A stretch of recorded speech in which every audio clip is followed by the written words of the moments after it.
So the goals for today's session are to learn about the connection between scheduler templates and workflows. And then we also want to review the pros and cons of different booking methods and the use of workflows. And that'll make more sense as we get into it. Some of the pros and cons of how you're going to mesh all this together. It's going to help shed some light on your business process and potentially show you some things that you can do to make your process better than it is right now.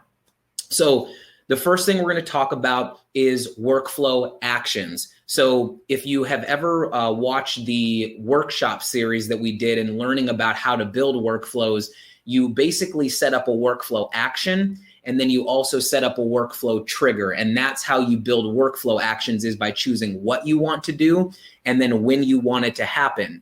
So we're going to take some of that same knowledge as far as building a workflow action, and we're going to tie it into the scheduler. So with the workflow and the workflow action, there's only one action that you can use in regards to sending out your schedule or your availability to a client, and that is send appointment scheduler. So let's jump into Dubsado here. I'm inside of a workflow that I set up. It's just kind of a demo, so we're going to talk about a lot of different things that you can do with this. But the first thing I want to talk about is the workflow action, sending out your availability to a client. Now, the session that we had last week was about booking appointments in Dubsado. And there were two different ways that you could do that. You could either embed your availability on your website, or you could send out your availability in a workflow. And that's what we're really going to hit on today, because with embedding your availability on your website, there's not really any workflow as far as sending it out, because it's already on your website. You're not really sending it to anyone. It's already there. So what we're really going to dial in as far as sending your availability is, once you have a workflow kick in, sending your availability out to a client. Now, what we're going to do here, we're going to open up this action that I have. This is the very first action in my workflow. It's probably how a lot of your workflows begin if you do consultations. But the very first action in this workflow is to send an appointment scheduler, my 30-minute consultation, immediately after the workflow has started. So let me open this up here, and we're going to talk about these actions. Now, what I said earlier about you can only use one action, and that is based off of these different actions that we have. There's only one that you can use that will work to send out your appointment scheduler, and that is send appointment scheduler. And I want to explain why, because the more that you guys learn about why it works this way, it will open up a lot more flexibility for you when you're building workflows, setting things up, and it also helps with other pieces of the system as well.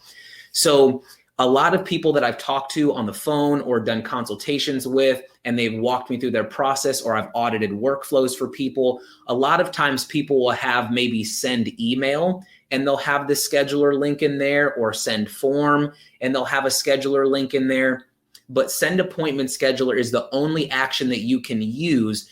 The reason why is because when you choose send appointment scheduler, it's going to open up a drop down here that allows you to choose which scheduler template you want to use to send out to that client. It's the only action that we have where you can specifically tell the workflow, this is the scheduler template that I want to use. So if we choose our scheduler template, the other thing that you'll need in the body of your email is the scheduler link smart field link, or scheduler smart field link. This is going to create the button that your client can click on to access the scheduler. So somewhere in the body of this email, it doesn't have to be where I have it here, but somewhere in the body, you have to have the scheduler link smart field in there. So that way they can click on whatever is selected in this section. So how it works is whatever template you choose, that's going to drop into that scheduler link bracket there. Any other action that we have, send email, if you choose send email here, and let's say that I add in an email that has the scheduler link, the reason you can't use this is because you're not telling the workflow which scheduler is going to go in that slot. Send email doesn't work that way. The same thing with send form. a lot of times people will have send form in here, and they're picking a form template that they want to send. So let's say I want to send out my coaching intake form, and then I have an email that has the form link in there. So according to the workflow, it knows what form to put in that form link because I've already shared which one I want to go there, my coaching intake form. But with the scheduler link, I don't have any drop downs to select what scheduler is going to go in that slot. So we've heard it a lot where people say, well, how does it know which scheduler is going to go in that bracket? In Dubsado, especially if you're brand new to Dubsado and this is maybe the first webinar that you've watched, in Dubsado, you're always going to select the content that you want to send first, and then you choose the email that goes with that content.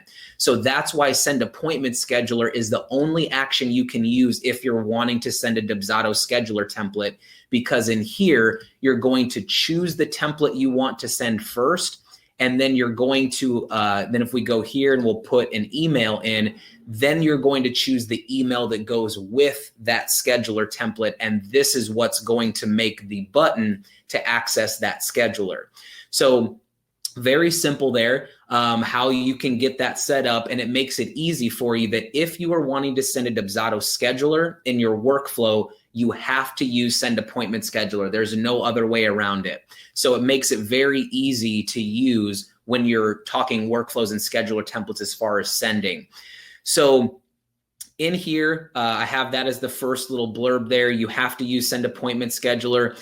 The next thing that I want to talk about are the scheduler sending options that you have, because you do have some options on how you're going to send this out to a client.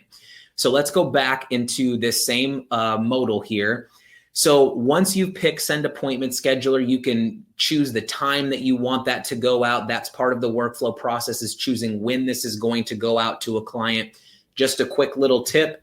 This here, 0 days after the workflow started, that means that once your lead capture, or whether you start this workflow manually, once that lead capture starts the workflow in the project, that's going to send it out right away. So send scheduler options. I want to talk through these three and give you some process tips on why you would use different methods for sending your availability to a client. So the first option is send email and apply to portal. This is going to be the most common use of the scheduler, is when you're sending out an email to a client that has the link so they can schedule with you, but it also applies to the client portal. In Dubsado, anytime that you send a template to a client, that could be a contract template, a form template, a scheduler template. Anytime you send a template via email to a client, it's simultaneously added into their client portal. So you don't have to send it via email and then upload it to the client portal. If it goes via email to them, then if they logged into their portal, they would be able to view it in there as well. So send email and apply to portal is going to be the most common use. If you have this mode selected, then once you choose the scheduler template that you want to send, now you're going to have that email composer section where you can select one of your canned emails that you're going to use to go out to the client. So that's the first method. And like I said previously, if you are using this method, the body of your email should contain a scheduler link. It has to have that in there so it creates that button. Now, the other thing, and I also touched on this, is that you're not able to have a scheduler link and a form link in the same email because you're not able to select which content goes with which button. You can only do it for one of those. It's also the same vice versa.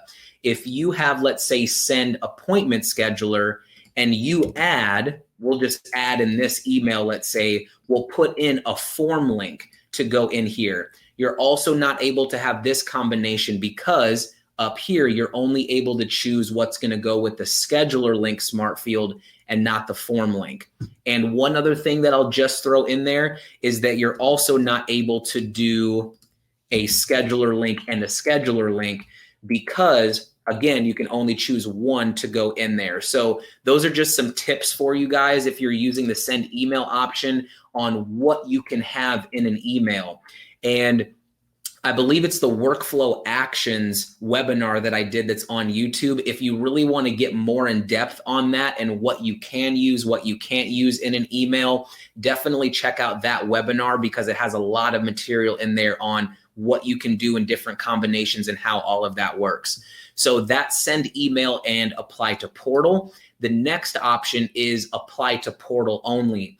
And what that's going to do is, instead of having, and we'll click apply to portal here, instead of sending this scheduler template to the client, what you can do is just apply it to the portal. You can basically load it into the portal without having your client aware that you are doing that, or they don't have the access to that availability just yet because it's only in the client portal.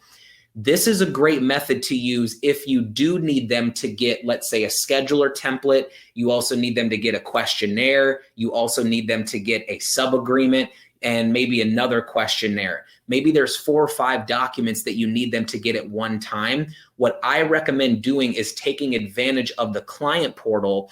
And what you can do is you can send the scheduler to the client portal. Then you can send the questionnaire, you can send the sub-agreement, send all of these things and front load the client portal.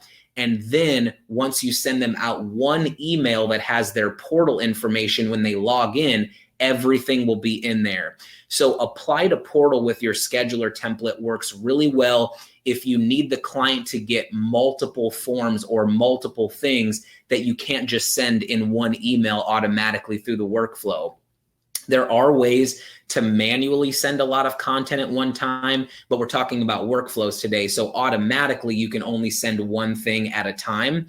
So this is a great method. You can send a lot of things into their client portal and then only send one email that gives them their info. They log in, everything's in there for them, all ready to go, and they can fill it out how they need to.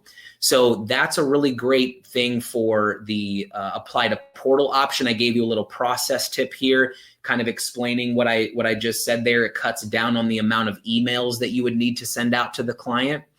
And then the last option that we have is apply to project only.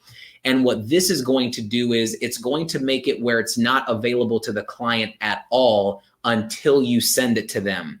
So if you do apply to project only, it takes this scheduler template, it sticks it in the project, but it's sort of in a waiting room area where it's just sitting in the project and it hasn't gone to the client yet. It's not in their portal. You haven't sent it via email. It's just sitting in their project, and you get to choose when or if you want to send it to the client. The reason that I say if is because, like we talked about last week with booking appointments in Dubsado, there are some businesses where you are going to book the appointments for your clients. So if you use the apply to project only option, that's going at whatever time in your process you want it to go. It's going to upload this template into their project. And then maybe while you're on the phone with them, or when you're communicating with them and they say, hey, I want to do this time with you, that template is already in your project, and you can just go in and then book the time with them or book the time for them. So this is a great option for anyone who books appointments for their clients. They can just do apply to project only, and you'll have that template available for you when you need to go in and book that appointment for the client. So those are kind of the different methods that you can use to send your scheduler. It doesn't have to be via email. You also have the portal option and the apply to project only option, and that gives you some different options on how you want to get the scheduler to the client. But it all focuses around send appointment scheduler as your action. You have to use that in order to send out a scheduler template to a client. So just some general tips about sending out your availability to a client. Using send appointment scheduler more than once in a workflow and using the same scheduler in those actions will duplicate that template in the workflow. It works differently than forms. Forms, your questionnaires, proposals, sub-agreements, all of those different types of documents, if you send those again in the workflow, it sends the exact same form. Scheduler templates work differently. If you have, and I'm actually going to show you an example here so you can understand kind of visually what I'm talking about. it's going to add multiple of the appointments into their workflow. And I'll show you here. If we go into an example that I have, and we'll do my scheduler duplicate workflow. For this webinar, by the way, I had to create some workflows that are wrong, which is really weird, but I had to actually create ones that would not work so that you guys can have an understanding of what won't work in the system. So with this particular scheduler workflow, a lot of people want to resend a scheduler template out to somebody if they haven't filled it out. So this sequence is kind of centered around that topic, where I have it going out immediately after the workflow is started. And then 3 days after the workflow is started, I have an approve on there to resend out that scheduler template. And then 7 days later to do the same thing. Because looking at this workflow, what it would seem like is that you're resending that scheduler out to them. But what it's doing is it's actually putting 3 different scheduler templates in their project. And so the reason that you want to avoid doing this is because if you're using appointment triggers, which we're going to get into next, and having different triggers happen, inside of this trigger, if we go into this option here, what I'm wanting to have happen is once they book an appointment, after an appointment is scheduled, I'm wanting to have a form go out to the client, a pre-consultation questionnaire. So in this method here, as soon as they book, I want to send them a questionnaire. But when I'm selecting which scheduler template I want it to watch for, and again, we're going to really dive into this in just a second, it's going to have 3 different schedulers to choose from on which one it's going to watch for to book. So the downside to this, why you don't want to do it this way, is because let's say that you have it set to watch the very first one, and you're assuming that once you send out the first email, they're going to book with you. Let's say they don't do that, and you have your reminder that you have here, the second action, to go out 3 days later. If they book on that one, this form will not go out because it's watching for the first scheduler to get booked, not the second one. So if you're using this method, you can see where you would have to switch this trigger to watch for the right scheduler. And it adds a lot of manual work that you would have to do. So just to let you know, if this is kind of a method that you have in your workflow right now, you're not able to do it this way because it's going to add duplicates into your workflow and it won't be the same template getting sent to them. So avoid doing duplicates of the send appointment scheduler with the same scheduler template because you'll have duplicates there. Let's see here. One more tip here. If you're including a questionnaire to go out with your scheduler template. So in the system, we talked about this last week. When you're sending out a scheduler template in your workflow, you do have the ability to add a questionnaire to go with the consultation. Now, the only thing with this that you have to pay attention to is if you add a form to go with this scheduler template, let's say there's a questionnaire that you want them to fill out or you want them to receive, they have to fill out that questionnaire in order to book their appointment. So you need to be careful if you're adding a questionnaire in to go with your scheduler template, because they will be required to fill out that whole form in order to book their appointment. So you have to determine if you want to maybe send out the form after they book their appointment, or if you want it to go with that scheduler template, then they need to be prepared to fill out that form. So you kind of have to decide what's best for your client. Do I want them to fill out this whole form first? Is it a short form that they'll get through really quickly? Do they need to fill it out in order to book the appointment? Or is it something that I could send out after they schedule their appointment? You kind of have to look at the type of form you're using, if it's lengthy, if it's something that's going to cause more friction for your client in order to book a consultation. So just be careful of that. The client will need to complete all of the required fields in order to book the appointment. So technically, they don't have to fill out the entire form, but all of the required fields they would need to fill out in order to submit that form and then book their appointment. So just a general tip for those of you who are adding a questionnaire to go with your consultation, if you're sending it out in the workflow. And now we're going to get into workflow triggers. This is probably the most tricky area of the workflows and scheduler templates and how all of that works, watching for an appointment to get booked, before an appointment start time, after an appointment's over. So I want to break down how you're going to use these triggers and the only way or the correct way that you should use these. So the first thing I want to talk about, and this will set us up for the rest of this, is appointment triggers in the workflow can only be used if you're sending your appointment scheduler inside the workflow. And we're going to look at some examples so you can see visually what that means, but I'll show you why that is. And I want to explain why, because if you know why, it's going to make you more lethal when you're building your workflows and more confident using the system. So the reason why you can only use workflow triggers inside a workflow for schedulers that are sent inside the workflow is because workflows can only run inside of a project. If you're brand new to Dubsado, this might be very advanced for you, but workflows can only run inside of a project. That's the only place that they can run. And so if you remember from last week, if you were here for the last session, we talked about the different methods on how you can book in Dubsado. If you are embedding your scheduler on your website outside of Dubsado, so you have your scheduler and your lead capture, we talked about that last week.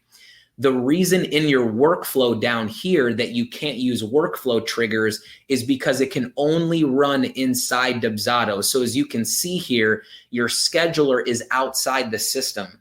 So there's no way for a workflow trigger to look at something that's outside of Dubsado. It can only look at something that's inside of Dubsado here. So that's the main reason why you cannot use those workflow triggers for something that's embedded on your website, or if you're just sending the direct link to somebody. Let's say you have the direct link URL from the scheduler and you're just sending that to somebody. You're not going to be able to use appointment triggers because it's not inside the workflow. So let me show you the method that does work. So if we go to the other option, and we talked about this option last week as well, where you're only embedding your lead capture on your website, so they're inquiring first, and then you send your scheduler inside of the workflow, you can use those triggers because it's inside of Dubsado now. You've crossed over that barrier, and now you're in Dubsado, so those workflow triggers will work for what's been sent inside of Dubsado. So hopefully that makes sense on why you can't do that. It's mainly because the workflow only can run in a project inside of Dubsado, and it can't see anything that's outside of the system, and when they book on something that's outside of the system.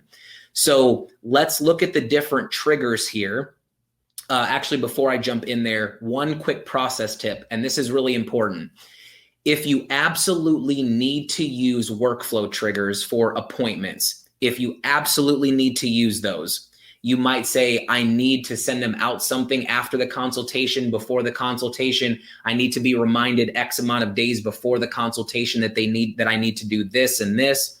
You may consider switching up your process from embedding your scheduler on your website, from sending out that public URL, doing it that way, to instead embedding your lead capture on your website, just letting them inquire first, and then sending them the scheduler or your availability inside of the workflow as the first email that goes out to them.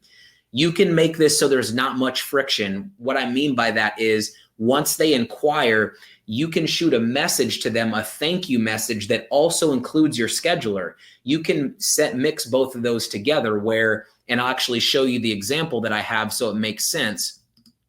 Let's look at this demo here. So let's say that I have my lead capture on my website and they fill that out, and then the lead capture starts this workflow here. The way that you combine a thank you for filling out my form and also the scheduler template for them to book is you'll use send appointment scheduler, And in the body of this email, you can phrase it to say, thank you so much for inquiring. I would love to get on the phone with you to discuss your needs. Please click on the link below to book your appointment. So really all it is, just a quick switch in your process of embedding your lead capture on your website instead. Now that first email, it functions as a thank you email and also lets them book as well. And now that you've sent your scheduler template in your workflow, all of the triggers are now available to you. You have access to all of those now. So it might require a little process shift to open up a lot of different flexibility with how you want things to go out based off of their appointment. You might not be able to do that, or you might want to stick with what you have. But if you can adopt it and adopt that into your process, it can open up a lot for you. So just take that into consideration if you really want to use those workflow triggers, but right now you're embedding your availability on your website. You might just make a quick shift and now you can use them. So let's talk about the actual triggers. What triggers are available to you? And there's 3 different ones that you can use to watch an appointment scheduler. The first one is after an appointment is scheduled. So what that is in the system here, and let me close out of this, and we're going to go into this second action. So in this workflow, what I'm wanting to do, just to kind of bring you into my mindset on this workflow process, is as soon as they book their appointment, their 30-minute consultation, I'm wanting to send them a questionnaire that they need to fill out. We talked about that just a little bit ago, that if it's an extensive questionnaire, what I would recommend doing is as soon as they book, then just send them the questionnaire so that way they have it and they can fill that out before their appointment. It doesn't add friction to booking that appointment. So I want to send out a pre-consultation questionnaire right after they book an appointment with me. So in this action, I'm going to use the trigger after an appointment is scheduled, and I'm going to put 0 days, because anytime there's a 0 there, that means immediately. So right after they book the appointment, I want to send them a form. This is the key that a lot of people will either skip over or not pay attention to when they're setting up these triggers. If you're using after an appointment is scheduled, it's going to open up this drop down here that says, which scheduler template do you want to watch for? If you click on this, it's going to open up all of the scheduler templates that are inside of this workflow. Maybe in this workflow, I'm also sending out some other scheduler templates. We talked about this earlier. If you're sending out maybe 3 consultations to someone and it shows you all of them. So this is going to bring up all of the scheduler templates that are in the workflow. So now I'm telling the workflow, I want you to look specifically at the 30-minute consultation. Once they book on that template, that's when I want this form to go out to the client. So that's why you have to send out your scheduler in the workflow, is so you can select it in this drop down. That's what I'm watching for. What ends up happening sometimes, I'm just going to take a quick step out of here just so you can see what happens if you're embedding your scheduler on your website and you're trying to use these triggers, is if we go to the workflow here, is let's say that in my mind, if they're booking an appointment on my website, I want to send them a form as soon as the appointment is over. What's happening is right now I have it set up. The first action in my workflow is as soon as the consultation, that's what I'm thinking of in my mind. As soon as the consultation that's on my website that they're booking is over, I want to send out my coaching intake form. The only problem with this is when you edit this, there's a section here, that same drop down, that says you have not added an appointment scheduler to the workflow. So some people who are embedding their availability on their website and then setting it up this way, you'll notice that you don't have the ability to choose which template. And that's where those diagrams that we just looked at, the workflow can't look at something that's outside of Dubsado and say, okay, when that scheduler template gets booked, then I'm going to do this action. So hopefully that makes sense as far as sending things out in your workflow. The next action, couple tips for after an appointment is scheduled. You should not, I don't know why I have should not. That's terrible English. I do apologize for that. You should not use this trigger to send confirmation emails. So it might make sense to say, once an appointment is scheduled, send a confirmation email to the client. The only problem with that is that if they reschedule, if they change times on there, then technically it will adapt to that new time, but the appointment triggers you cannot use, or the appointment smart fields you can't use. So for example, in here, let's actually put this together. If we open this up here and I say add action and I say send email, and we'll say 0 days after an appointment is scheduled. And again, you can watch for this 30-minute consultation. And I grab a confirmation email. In the body of this email here, you have all of these smart fields that are showing the time. The only problem with this is that it cannot read the scheduler template itself. You're just sending out an email with these smart fields in there, and it's not actually tied to the scheduler. It's just watching for when an appointment gets booked, but it can't pull that information in here. So what you would need to do, and we talked about this earlier in the session, is your confirmation emails and your appointment reminders should be built into the scheduler template itself. So if I go into my scheduler and go to my 30-minute consultation, in the advanced tab, this is where I'm going to put my confirmation email. And down here under notifications, this is where I would put in, let's say 24 hours before their appointment, I want to send out my appointment reminder to the client. By doing this, you don't have to put it into your workflow. It's part of the scheduler template itself. So it actually eliminates some actions for you in your workflow. So that's very important, is that after appointment is scheduled should not be used for confirmation emails. But like I said previously, this is a great option for sending extensive material the client needs to fill out prior to their session. If my pre-session questionnaire is very lengthy, I don't want to have them have to fill all of that out before they book. I'll just send it out after they book an appointment, then they can fill it out. So that's how you can use after an appointment is scheduled. The next one is 1 day, or rather before an appointment start time. So once they've booked, they have an appointment time. Let's say it's today at 2 p.m. Now the workflow can see that time. So now what you can use is you can use before an appointment start time or after an appointment has ended. Again, if you're using this, you have to select which template you want it to watch for so it knows when to create this action. So in here, how I have it set up, this is something really simple for you. Let's say you have a ton of consultations and it's really tough for you to remember, oh, I have this consultation coming up, and you have to prep for these consultations. Something very simple that you can do is just create a to-do for yourself that 1 day before their appointment start time, give yourself 24 hours, you can say prepare for consultation with client name. Very simple to do, but that's something that you could do where a day before their appointment, it's going to trigger this saying, hey, make sure you prepare for this. Or if you want to send them a form a day before their appointment that they need to fill out, any of those things you can use before an appointment start time. Just select the scheduler that you want it to watch for, and then it can watch that time specifically. And let's see here. Also, we just covered this, but you should not use this trigger. I did it again. Should not. I don't know where that's coming from. It's Friday. It's been a crazy week. You should not use this for appointment reminder emails. So 1 day before an appointment start time, send an email. Those are built into the scheduler. So again, that eliminates actions in your workflow. Just build it into the scheduler itself. Process tip. This is a great option for creating to-dos as a reminder to get prepared for the appointment or sending out any forms they need.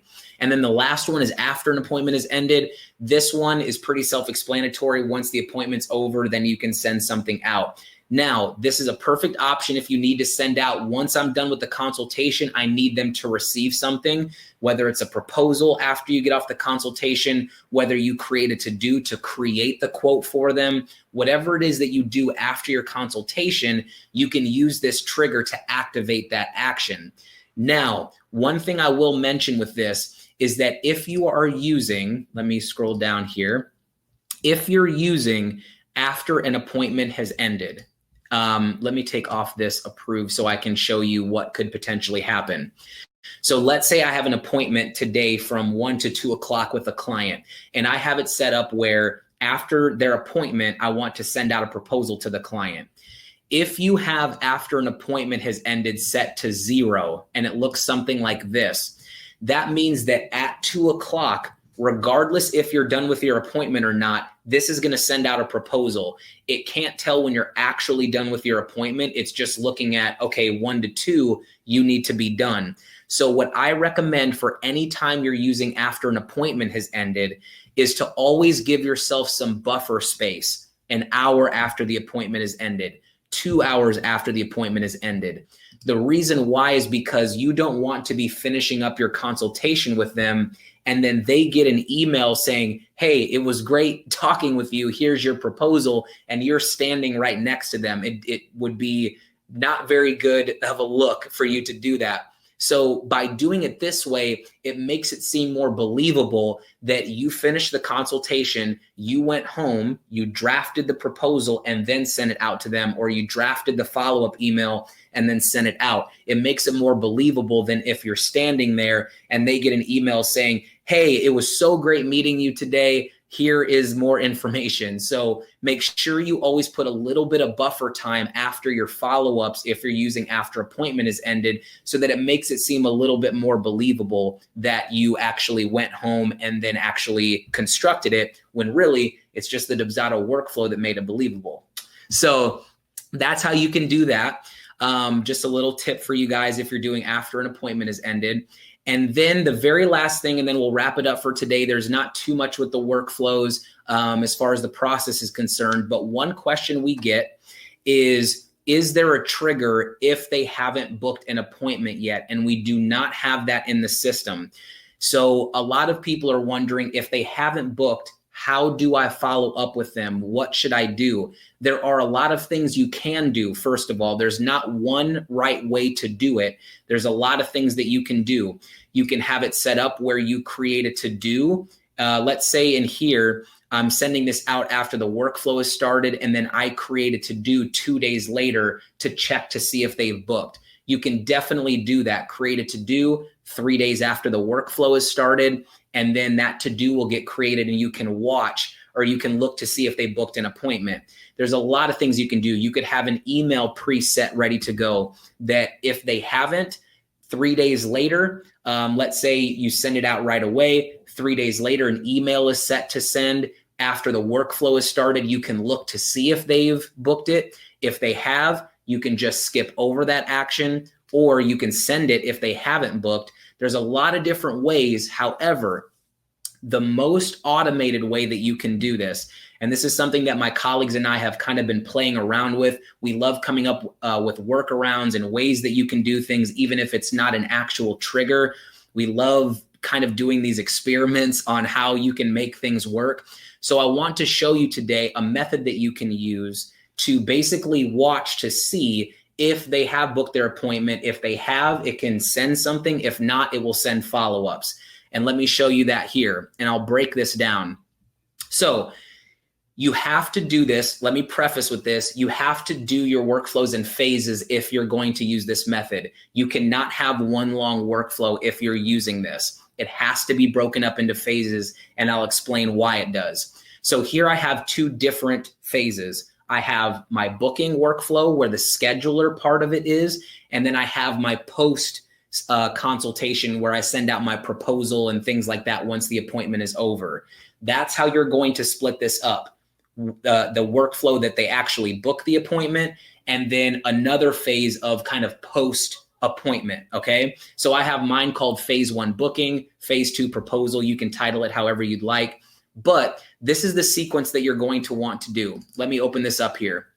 So the first thing you're going to do is you're going to send your appointment scheduler out to the client. Same thing like we've always been talking about. The next thing you're going to do is you're going to choose start a workflow, your phase 2, after they schedule their appointment. So once they book on that appointment, it's going to start a new workflow for you. So that is there. Now, here's where all of the follow-ups and everything come into the mix.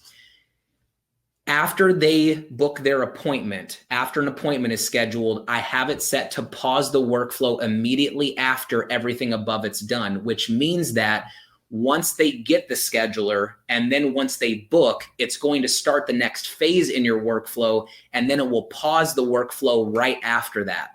So this sequence is going to halt anything that's underneath it. So you can kind of see where I'm going with this.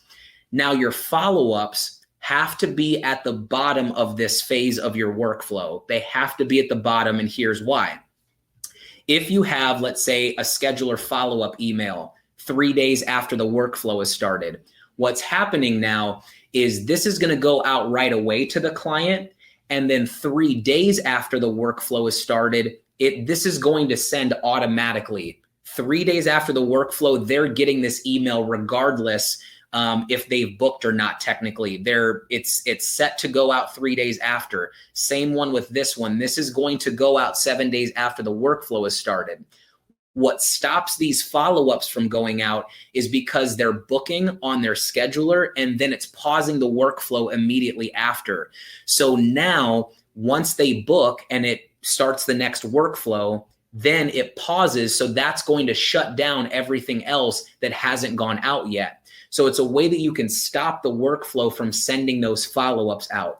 Hopefully that makes sense on how you can kind of manipulate the system to work in that way, where once they book, it moves on to the next thing. It kind of jumps out of that workflow into your next phase, and it stops everything now that's going on in your first one. So you can have all of your follow-ups in there at the bottom, because after workflow started is running on its own. It's just going to look at 3 days after the workflow is started, and it's going to send. The reason you can't have these follow-up emails up higher is because you have to use this pause after all previous actions are complete. And if they were above that, you'd be waiting 7 days for that workflow to pause, and you don't want to do that. So drag these down to the bottom so they can just run on their own. But up here is where you'll send out the scheduler. Once they book their appointment, it pauses it right away, and that will keep anything else from going out. So hopefully that makes sense for you guys on how you can use these different kind of combinations of things to emulate that. And then in the second phase of the workflow, I have my proposal with an approval on there. So once I'm done with my consultation, it's already set up and loaded, and then I can approve it and it can go out to them. Now, there's a couple things that I will say with this. One, if you set it up this way, with those follow-ups, you do not have to set those up to be automated. If it worries you, if you're nervous about doing it this way, because again, this is not kind of the standard way of doing things where you have a trigger that says after or if they haven't booked an appointment, do this. This is not built into Dubsado. This is just kind of a workaround that we strung together as an experiment.